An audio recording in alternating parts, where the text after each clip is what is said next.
I'm Lori Grunin, Senior Editor for CNET, and this is the Nikon D5300. The replacement for its popular D5200, the Nikon D5300 delivers a slightly redesigned and noticeably smaller and lighter body, the incorporation of a sensor without an optical low-pass filter, bigger and better viewfinder and LCD, and an expanded feature set which now includes Wi-Fi and geotagging built right into the camera.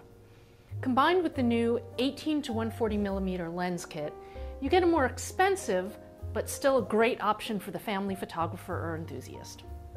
The design and interface are fundamentally the same as the D5200.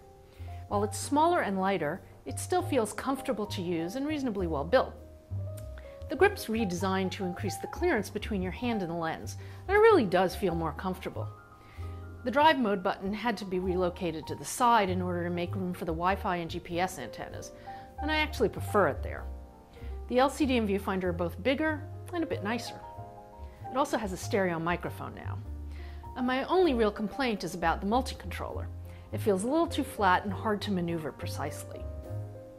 The camera incorporates a new version of Nikon's X-Speed image processor, which allows for the addition of 1080 60p video and better battery life, although the camera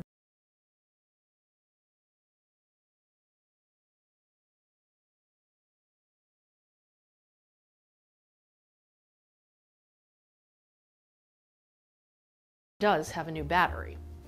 The GPS intermittently failed to tag images though, even when I hadn't moved. Connecting to mobile devices via Wi-Fi works relatively seamlessly, though the camera doesn't have NFC to smooth the kinks of connecting, and Nikon's app has limited tethered shooting capabilities. You can't change any settings, but you can touch focus. I don't like that the app stays loaded in memory on Android when you disconnect. Its performance remains roughly the same as the D5200, which is pretty good for this class. Live view shooting is still on the slow, disappointing side, but by all other measures, including its 5.1 frame per second JPEG burst, I think most people will be pretty happy with it. If you shoot RAW, it's still insufficient for continuous shooting since it still only has a 6 frame burst buffer.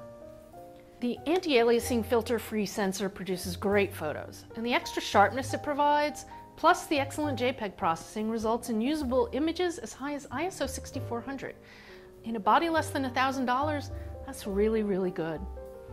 Even shooting in 14-bit RAW doesn't seem to preserve a lot of highlight detail, but the camera tends to underexpose as a rule, and you can recover a lot of shadow detail without introducing a lot of noise.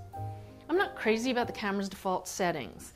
They include normal image quality rather than fine, which is a higher compression level.